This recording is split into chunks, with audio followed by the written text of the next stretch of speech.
Hi, I'm Grace Powers, and you're listening to Earth Talk Radio, bringing you the news behind the news. Welcome to the show. When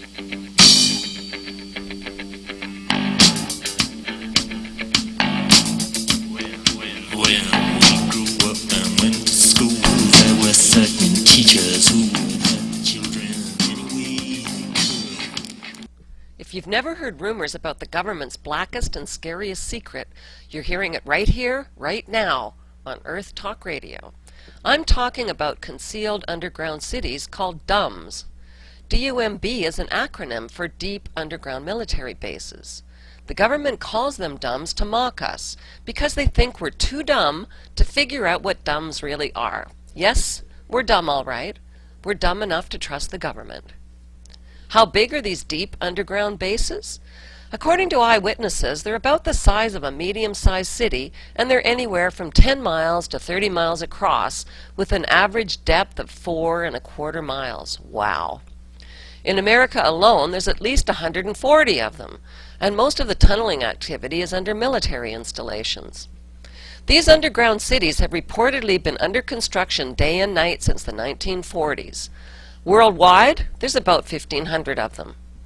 The North Rock facility in Antelope Valley, California is rumored to be 42 levels deep. Ex-employees and whistleblowers describe what sounds like the underground setting for a science fiction movie. Tunnel machines that dig a mile of tunnel big enough for a 2-lane highway in a matter of minutes. High-speed magnetic levitation trains traveling between underground cities at fantastic speeds of up to 1,500 miles per hour. Are these ex-employees just making up these stories to get attention and publicity? Who are they, and what are their credentials? One of them is Richard Sauter, who wrote a book called Underground Bases and Tunnels. What is the government trying to hide? Sauter has an architectural PhD, and he's worked for a number of government agencies. His book describes a nuclear power laser drill called the Subterrane, capable of drilling an underground tunnel 7 miles long in a single day. It literally melts the rock away that's in its path and leaves behind a smooth, glazed, glass-like surface around the edges of the tunnels. Another credible witness is a retired U.S. Air Force Colonel, L. Fletcher Prouty.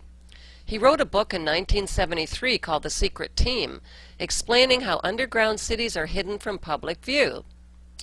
So don't expect revolving glass doors and red carpets at the entrances and exits to these facilities.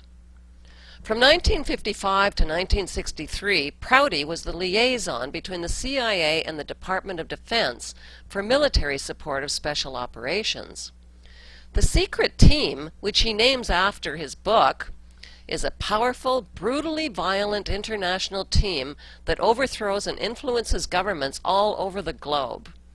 Prouty compares it to a sprawling octopus, with the U.S. and the world in its deadly grasp. At the core of the Secret Team are members of the CIA, the National Security Council, military and civilian officials, as well as academics, business, and even media people. Each underground city is said to employ 10,000 to 18,000 workers and cost between $17 and $26 billion to build. Where does all that money come from? It comes from a concealed black budget that garners 25% of the gross U.S. national product, and it currently consumes $1.25 trillion per year. Ever wonder what happened to the trillions in so-called losses after the bankster crooks fleeced the world's major financial institutions, then got rewarded with taxpayer bailouts? Ever wonder what happens to the billions that they pocket from Afghanistan's opium trade and from the legal and illegal drug money? In Tim Weiner's book, The Blank Check, The Pentagon's Black Budget, he writes, "There are two governments in the United States today. One is visible, the other is invisible. The first is the government that citizens read about in their local newspapers, and the second is highly secretive, interlocking agencies that carry out hidden agendas." Rumor has it that DUMBs are populated with aliens. Philip Schneider, an ex-government structural engineer, was involved in building deep underground military bases around the United States. For the last 2 years of his life, He gave public lectures about government cover-ups, black budgets, UFOs, and yes, aliens. On January 17, 1996, Schneider was found dead in his apartment with piano wire wrapped around his neck. Some say he was tortured and murdered in a military-style execution. James Casbolt is another whistleblower. Casbolt was a former MI6 agent who worked in Black Ops in London between 1995 and 1999. He has connections to ex-intelligence people who worked in underground bases and on ET-related projects. There are vast numbers of children and adults disappearing around the world and ending up in these underground bases, says Casbolt, who claims he has seen aliens firsthand. After learning all of this, the trillion-dollar question that needs to be asked is, why in hell are governments building a global underground network of cities with interconnecting tunnels? Why has Norway built a highly fortified and heavily guarded underground seed repository? Is there something they're not telling us? Are they expecting a global disaster? An apocalypse? An engineered biological or nuclear war? Or a pole shift? How about an ice age? Or some other catastrophic depopulating event? Whistleblower George Green believes an imminent nuclear war is being orchestrated by the global elite to reduce the world's population to 500 million. He believes that underground cities are a retreat for the global elite. If Green is right, what do these underground retreats come equipped with? Hydroponic grow-ops? Luxury spas? Hyperbaric oxygen chambers, pubs, fountains, Roman baths, perhaps?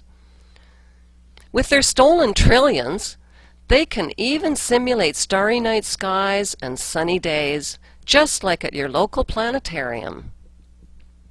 Since underground cities are reportedly capable of accommodating millions, not billions, of people, guess who's got reservations in these subterranean resorts? If you confront government agencies about any of this, they won't try to deny the existence of underground facilities. They just wave it off as storage and defense. But what if whistleblowers like Casbolt, Sauder, Prouty, and Schneider are all telling the truth? What if the hidden, secret global network of underground cities, tunnels, and maglev trains really do exist? And what if sinister plans by the ruling elite also exist? One can only guess that the stuff they're doing way down there isn't for the benefit of humankind, since none of us have reservations or even a timeshare.